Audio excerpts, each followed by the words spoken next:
Welcome to Your Iconic Image. If you want to take control of your image and be a power player in your space, then this is the show for you.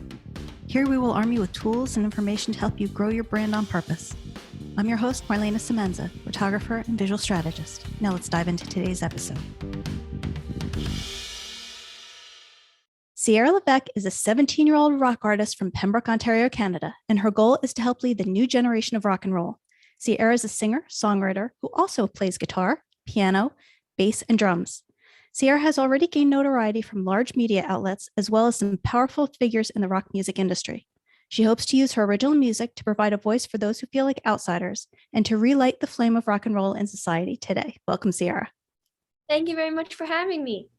So we met the beginning of May, and I have to say, when you first meet you, you are very easy to fall in love with because you're very, very talented, but you're also just a genuinely nice person, which goes a long way. Thank you. Thank you. But, here's the thing. You can be talented and you can be a nice person, but those things don't always get you far. So what are you doing to really grow your brand and your reputation? Well, I would say the first thing is anytime I perform or anywhere that I go, I always try and thank the establishment and speak to the owners as well. That really helps because some people, just perform in a place and then might leave after or something like that. But I always make a point to go up to the owner after, whoever booked me, and say thank you and tell them that if they'd ever like to have me back again, I'd love to. So stuff like that is just creating the connection and also just establishing that I appreciate it. And also just the fact that when I do schedule my performances, I really emphasize how excited I am and how I would love to perform. It's more of a exciting thing rather than just a business transaction. I kind of make sure that I convey that I'm excited. Nice. Now, I know that you also have quite the social media following. How does that play into things, and how did you grow that? Well, about a few years ago, before COVID happened, my social media was quite limited. I rarely post, and a lot of the time I just posted selfies. I didn't post too much to do with music. But then once COVID happened and we were all stuck inside, especially here in Canada, the restrictions were quite tight. I and my parents and I thought of a way that I could keep busy, and that was to do some online posts and online virtual performances.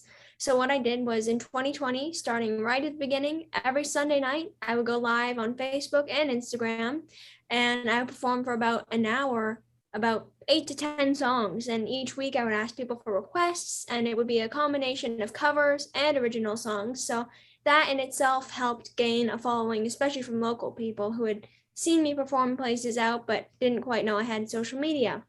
I also made sure that I got the name Sierra Levesque Music on every platform because I hadn't really been using that before. My funny story, my original Instagram name that I had until COVID almost was Sierra 8 Cupcake. So Okay. yeah, so the decision to change that was probably a smart one because that's really helped me to keep the brand across all social media platforms the same.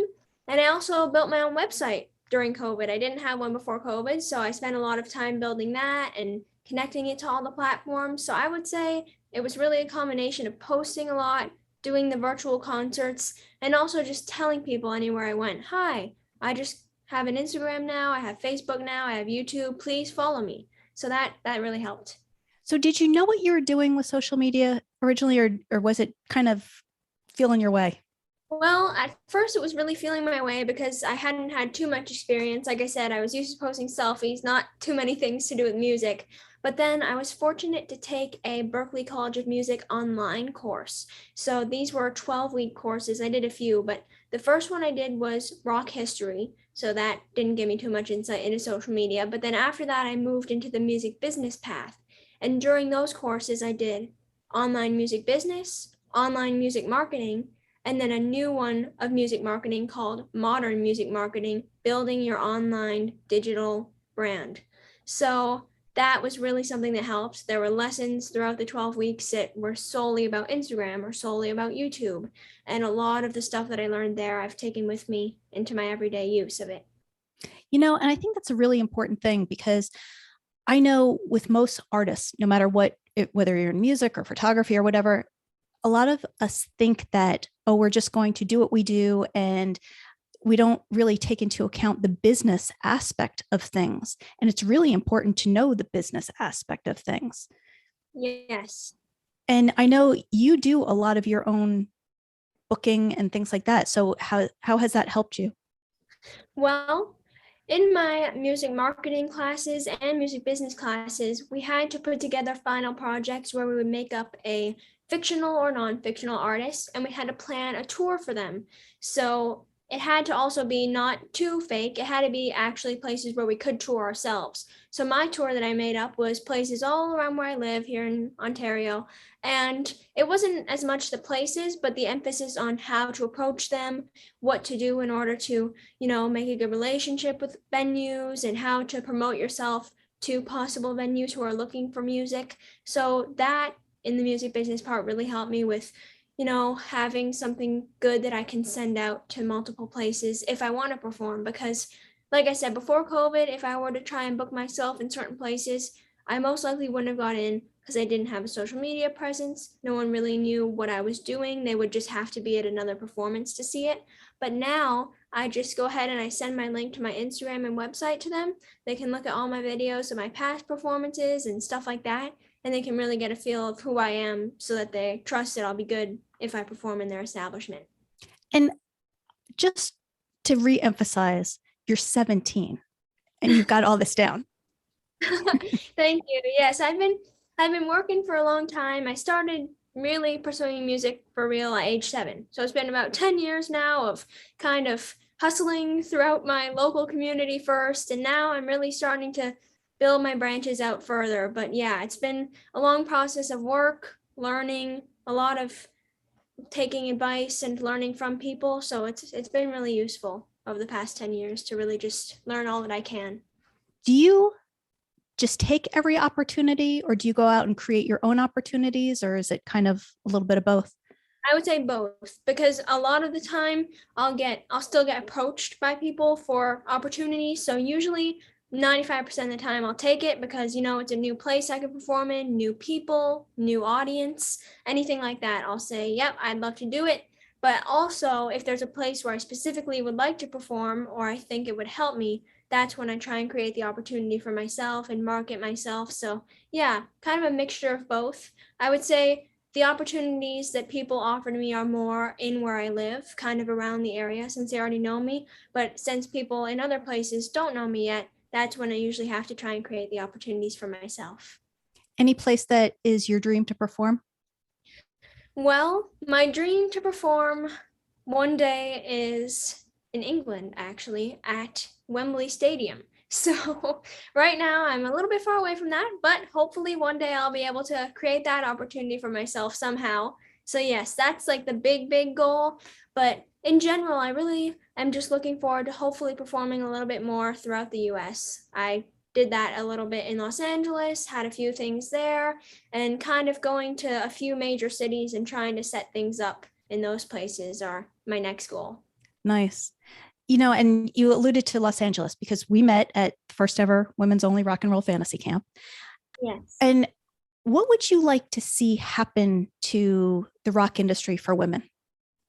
Well, I would say I would like to see it be equal because right now there are a lot less women rockers that I've seen and that inspire people than men in certain situations. I'm inspired equally by certain women rockers, certain men rockers, everything like that. So I'd definitely like to see a lot more women rockers. That's the main thing. I mean, there are definitely a lot of opportunities for women, especially now I find with this new rock camp. There's a lot of foundations like the She Rocks Foundation that really help women. And so I would say if those things keep going and just putting an emphasis on letting girls rock, that would be awesome. Who's been an influence on you?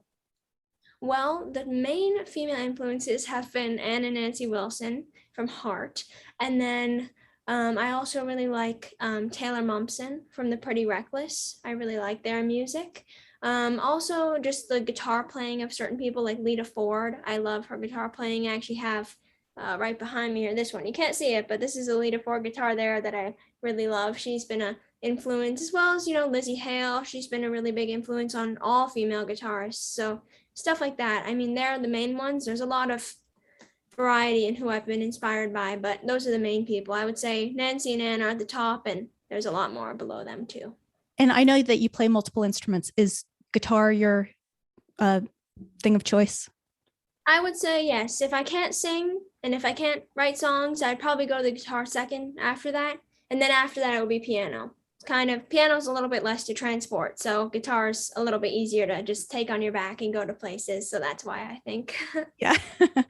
So how are you bringing a new voice to rock and roll? Well, I think that my music is definitely different than what has been created before because I grew up listening to a lot of different people, a lot of different sounds and stuff like that. So when you listen to the original music that I play at a live show, you may notice that some songs are quite heavy. I have a few songs called New Generation, Get Off My Stage. They're quite heavy and kind of in your face and rock and roll. But then I'll switch gears very quickly to other ones that are quite soft and almost have hues of other genres in them. I have one called Left Looking Gray that's just on acoustic, and that one's very nice, calm, quiet, as well as a few others that are just kind of acoustic, but still have that rock and roll feeling to them. All my lyrics really have specific messages. So usually I don't decide to make a song, okay, I'm going to make this sound like rock and roll. I just do it based on kind of the lyrics and the feel of it, but it all ends up in some way still sounding a little bit more on the rock alternative side, which is cool. But people have definitely mentioned me before that they were expecting my music to all sound like one certain sound, they wanted to hear my sound. But really what I say is, you know what, my sound is the fact that I have a variety of sounds. It's kind of like that. So yeah, one day when I start releasing my music, which I hope will be soon, later this year, I'm hoping to release my first single. I think people will see a glimpse into the harder side of the stuff that I do. But then as time goes on, I'll kind of be broadening out my horizons to a few other different hues. And I've talked to people in the past, and they say when you write, it usually comes from a place of experience or things like that. And not to harp on this, but you're 17. So where do you pull your experience from to be able to write?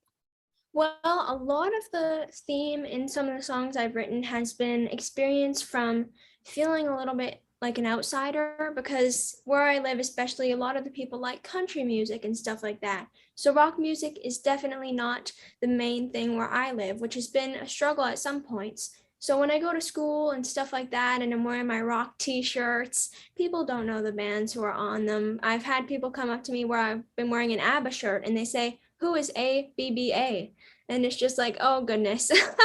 So certain times I feel a little bit like an outsider in school or just anywhere around where I live. So a lot of my songs, like one that I have called Worlds in My Head, it's about wanting to escape to the worlds that are in my mind because I feel like an outsider. So I would say my experience of feeling like that has really helped me in my songwriting, and also my experience of wanting to help lead the new generation of rock and roll has helped with specifically my song New Generation. It's talking about kind of rock history. I mentioned 1985 at Wembley, referring to Live Aid, stuff like that. So I would say a mixture of what I've learned about rock music from my courses, as well as personal experience that I've had of, feeling a little bit different than other people, has been the main things that have helped me write so far. Are you primarily a solo act, or do you ever collaborate with others? Well, primarily I would say solo, just due to the fact that, like I said, where I live, there aren't too many musicians. There's definitely a good pool of them who are very talented, but there's not too many. So I have had quite a few shows now where I'll be with a band, a backing band. I've had a few shows where I play all my own music, and I've had musicians join me to play that. So there has been many times where I've been accompanied by people, but usually if I go anywhere, I'll just bring myself and my guitar. So that's the main thing right now. But hopefully one day the goal is that it'll still be like that, where I'm the singer, songwriter, guitarist, but I'd love to have a group of musicians behind me to help me along on bigger stages for sure. You ever get nervous? Because I watched you on stage and you almost become a different person. This fearless little pint of a thing that you are. And I was just wondering, do you ever get nervous? Well, It actually depends. Sometimes on stage and when I'm just performing songs that I know quite well, I won't get as nervous. When I'm performing beside Nancy Wilson, I was a little bit nervous inside. I look back at the video of that and I say, oh my goodness, I really held it together. But really on the inside, I was telling myself, if I mess up right now, I'm going to feel really bad. So I just kept going. I actually did quite well, so I was proud of that. But that was a time where I was nervous. So if I'm performing in front of someone or in front of new people, even who I haven't seen before or who I look up to, that's when I'm most nervous. But I also do sing the anthem for hockey teams and football teams here where I live. And some of the attendance for that has been up to 24,000. So for those ones, when you're just singing the Canadian anthem and you have about 1 minute to prove yourself, sometimes that's when I do get nervous as well. So I would say mostly for the anthems, the big games, and also just in front of people who I look up to, or even in front of new crowds. Sometimes I do get a little bit more nervous. So, do you do anything to either talk yourself out of the nerves or at least get all the butterflies to fly in formation or any of those kinds of things? Usually, when I'm preparing for a show, I just practice over and over and over. So instead of just kind of doing it a few times and saying, okay, I feel good about it, if there's anything I feel unsure about, I kind of go back and do it until I say, well, I think that's the best I can do for now. And then once I get out there or once I'm about to perform, the nerves are there, but as soon as the performance starts, they always seem to go away right away, and it actually helps me. I find when I'm nervous or stressed about something is when I thrive for some reason. So I think that's how it works for a few musicians for sure, but usually I don't do anything specific to calm them in the moment. Kind of when I pick up the guitar, when I open my mouth to start singing, they magically help me to be better. So yeah. What's been the best experience you've had so far? Well, I would say that the women's rock camp in Los Angeles was the best experience I've had so far. Not only because I got to meet so many amazing people, the campers, the counselors, and the headliners, but also because I was given the opportunity to perform in new places for new people and just to learn a lot from a lot of people who have been doing this for such a long time. So it was probably the first experience I've ever had like that, and maybe one of the best in my life. I'm not sure, but for sure the best so far of just being able to be amongst women who all like rock music, no more country. I felt like I fit in a lot, and it just really helped me to see that, you know what, there are a community of people who I can go to and who I can learn from anytime. And it's interesting that you say that because that's what struck me as I was photographing it was that was the story to me. How all of you came from all over the place and formed this community within yourselves where you were all cheering for one another and encouraging one another and creating together. And it was such a powerful thing to see. And I'm sure for you, a powerful thing to be a part of. Yes, it was very exciting. I enjoyed it because I enjoyed the fact that people knew the songs I was playing as well. Because usually when I pick up my guitar and play a heart song here or go-go's, people know it, but it's not their thing. So usually they don't care too much about it. But like I said, everyone there that week was for Heart, there for the go-go's, there for Melissa Etheridge, there for Orianthi. So you know what? It was really feeling like, hey, finally I fit in. What was your best moment on stage there? I really like the Whiskey A Go Go performance. That one was like I think my top highlight of the week. Even though I enjoyed everything else, I enjoyed the opportunity to perform with Nancy, Melissa, everything like that. The Whiskey was kind of like, you know what? Even though maybe I might be back here one day with my own music, I'm just going to perform here like I'm never going to perform here again, and I'm going to leave it all there. And I tried my best. So watching the video after, it definitely went better than I expected it to go. I was feeling a bit nervous, just you never know. There was only a few days to rehearse with the band, so everything can sometimes be a little bit unsure, but it actually ended up going great, and the crowd liked it too. So I enjoyed that. That was probably my highlight. Do you approach things in that way where you look at it where I may never be back here, so I'm going to leave it all on the stage? Yes, definitely for big things like that. Usually, if I'm going to a new place or something like that, I always try and leave it all on the stage just to give people that impression. And just in case I don't get the opportunity to go there again, usually I try and do that. But it's also mostly to leave an impression because a lot of the places that I've performed at many times, sometimes I go there for the 20th time, perform this song, and sometimes it's just feeling like, oh gosh, I'll be back here in 2 months. I'm going to do good today. I know that. But you know what? I'm going to be back here. So it's not like I'm ever lazy or anything like that. But I find that when it's somewhere that I go, oh my goodness, I'm performing here. Well, this is it. That's kind of how I go towards stuff like that. Bigger ones for sure. Even singing the anthem when it's a big game. Sometimes I think, well, all these people may be seeing me for the first time and possibly for the last. So I want to leave the best impression that I can. Where do you hope to see yourself in 5 years? In 5 years, I hope to see myself hopefully at Berklee College of Music in Boston. That's my goal right now. Next year, I graduate from high school. So I'm hoping to apply to Berklee for a music business degree, hopefully either minoring in songwriting, or I may take a whole separate degree after that for songwriting. It depends on how it goes. So right now, the short-term goal is to hopefully go to Berklee for a music business program. And the reason why I chose that one is because you can get very good internships for that. You can go, Berklee is a really, really good internship program at all different places throughout the US. You can go to Los Angeles and work at Dolby Theater, just many different places, record labels, agent companies, law firms, really anywhere. And that is really my goal, to attend one of those. Even though it doesn't have to do with playing, I think that if I have the experience of making those connections in the industry, that can help lead to something in my own playing. So yes, music business program at Berklee is where I hope to see myself. Let's just say an amazing opportunity opened up for you and it had nothing to do with being on stage. Would you go in that direction, or for you ultimately it is the performance aspect of things? Well, I think that if an opportunity opened up, like I said, with the music business, I'm really trying to broaden everything. So, you know what? Maybe one day there'll be an opportunity for me to be an entertainment lawyer.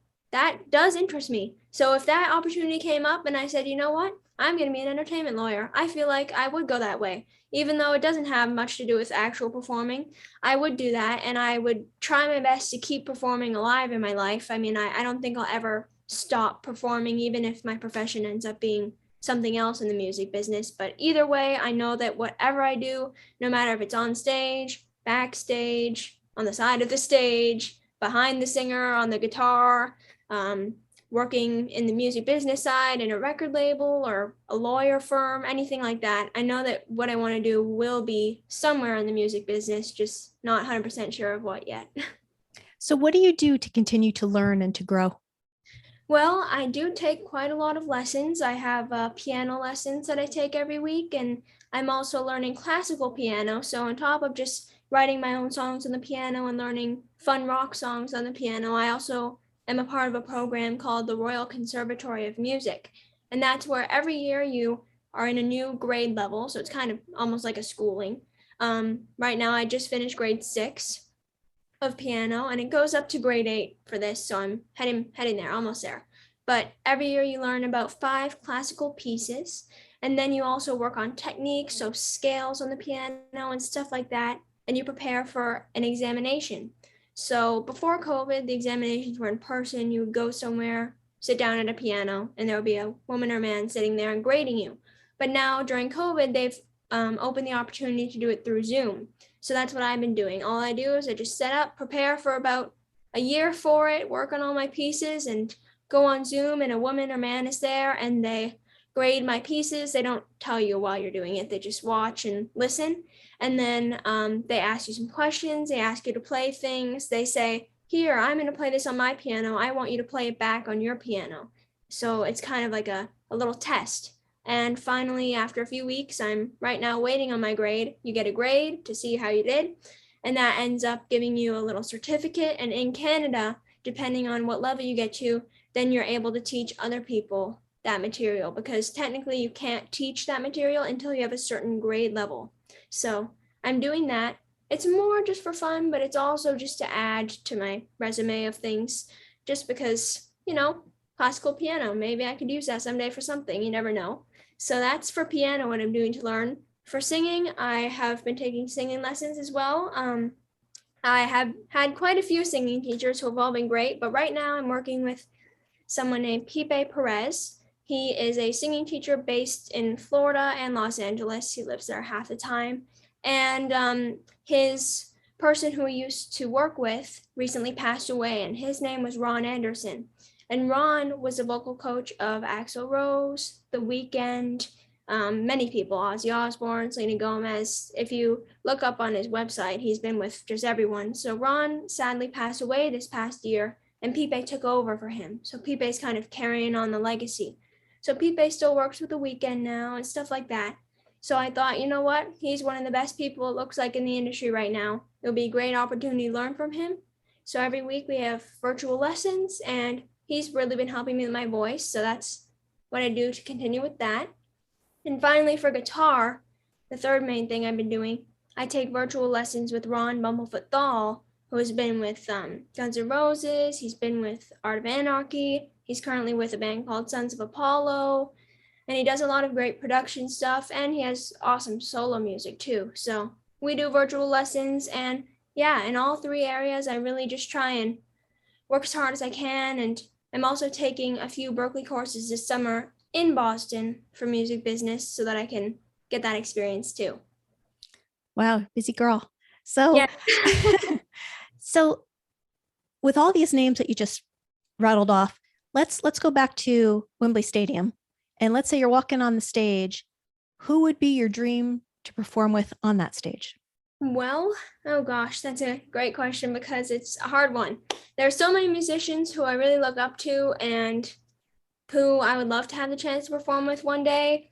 If they were musicians in my own band, I'm not sure yet because there may be musicians who I've never heard of. But if I could make my own dream band right now, I'm sure Ron would probably be in it because Ron's just a great person and amazing guitarist. So he would be probably one of my dream people to perform with. And there are just so many drummers. One of my favorites is Ray Luzier from Korn. He's very kind too. We've been talking on Instagram for a while. He's a nice person.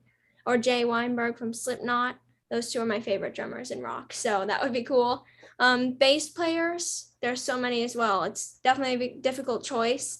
There's a female bass player named Tanya in Whitesnake right now. She took over for their last bass player, and she's amazing. She's Irish, and she's really cool. So that would be cool. But yeah, I'd probably, if it was my dream band, have some kind of formation like that. Me, another guitarist, drummer, bassist, probably something like that. But if it were also to be opening for someone, possibly at Wembley, I would say my dream people to open for would be Heart, because I love Heart and Nancy. My other dream band to open for will be a band called Ghost. They are from Sweden, and they make a lot of cool music. They just came out with a new album not that long ago, and they also wear masks. So even though they wear these masks, they look like they're going to be kind of death metal or something like that. When you hear their music, and then you hear my music, you can definitely hear the influence because they're not at all. They're rock, but they have very pop aspects in it, like very catchy, not screaming or anything like that. Very clean voice, stuff like that. So I take a lot of inspiration from them as well. Love it. So when will you know that you've made it? What will success look like to you? Well, you know what? Everything I've done so far, anytime I succeed at something that I try to put my mind to, anything that I've done, whether it be small, big, once I get there, I'm always looking at the next thing.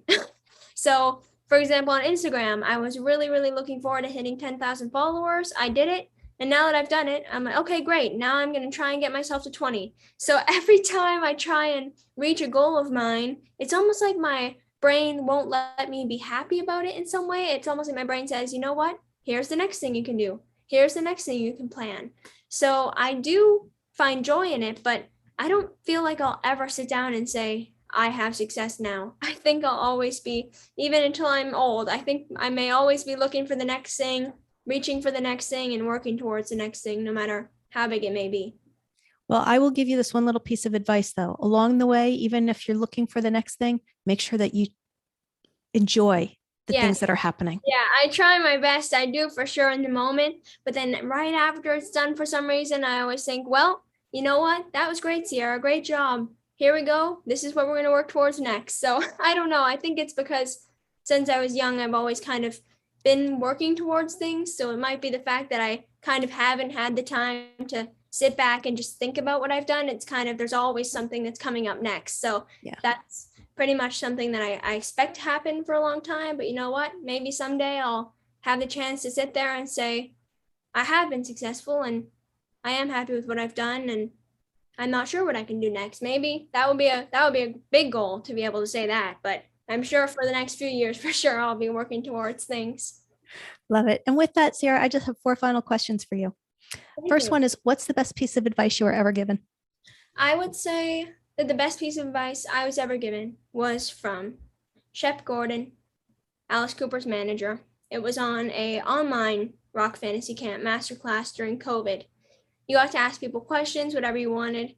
And I told him about myself. I told him about my idea that I have for my brand, stuff like that. And his advice was pretty much, you know what? Once you figure out what you want to do everything you can related to that and use it on any platform or anywhere you can get it. So, for example, if you have the idea that you want to be Sierra Levesque, you're a rock artist, you always wear black, you always wear Doc Martens, make sure that everyone on any platform or anywhere you go or any performance knows that. Make sure it's consistent across all places and make sure that it's easy to see and to understand. So that was really good advice that I've still been using to this day. Love it. Share with us one thing on your bucket list. Well, the Wembley Stadium is one thing on my bucket list. So that is one thing, as well as what I already mentioned, probably opening for Heart. If that would be amazing, that would be a check off my bucket list, as well as opening for Ghost. That would be a check off my bucket list. One other thing would probably be to manage an artist one day, because I have had quite a bit of experience in my courses with learning about that, or even to be, like I said, something like an entertainment lawyer. A goal of mine on my bucket list, even if I do become successful on stage, would be to have some kind of small success, even once, somewhere off stage. So whether it be entertainment lawyer helping an artist through a contract or a deal or something like that, anything like that, I would say that would be a goal of mine on my bucket list, is to have some kind of small success even outside of the stage. Okay, when the toy companies finally get around to making an action figure of you, and for some reason I think this is not too far of a stretch, what 2 accessories will it come with? I'm sure it will come with a Flying V guitar. Now, even though I don't always use my Flying V, that's my first one I ever used. So anytime I get photos taken of me anywhere, really, I always try to bring my Flying V, just because that I find emphasizes the whole rock thing. So I think it would be a Flying V guitar, white, because I'm not sure if you can see here, this one, my first guitar. So something, a tiny version of that would be funny. And a microphone, of course, and something other than music, probably, you know what, it might be, that's going to sound a little bit funny, but it might be a can of Coke. Okay. Sometimes I like drinking Coke for fun. So it might be maybe one day I'll be able to have the opportunity to get a deal for one of my shows with Coke, like Rolling Stones did with Pepsi. I'm not sure, but that could be something non-musical that could be featured with the action figure. And so if anybody wants to find out more about you or get in touch with you to book you for any kind of anything, how do they find you? Well, they can find me anywhere on Instagram, Facebook, Twitter, TikTok, YouTube, and on my website. So everywhere it's Sierra Levesque Music. And Levesque, even though it's a little bit strange, it's Levesque. But even if I'm sure you look up Sierra, SIERRA Music, you may be able to find me as well. And my website is www.sierralevesquemusic.com. So you can find everything there, links to everything, and I'd really appreciate it if you could check it out. Thank you so much for being here, Sierra. You are an absolute pleasure. Thank you very much for having me. I really appreciate it. I'm very glad to have met you back in LA. Hope to see you again soon. Me too. Thank you. Thank you for joining us. Once again, I'm Marlena Semenza, photographer and visual strategist. Please comment, like, or share this episode, and don't forget to subscribe so you don't miss a thing. For more information on how I can help you create your iconic image, visit marlenasemenza.com.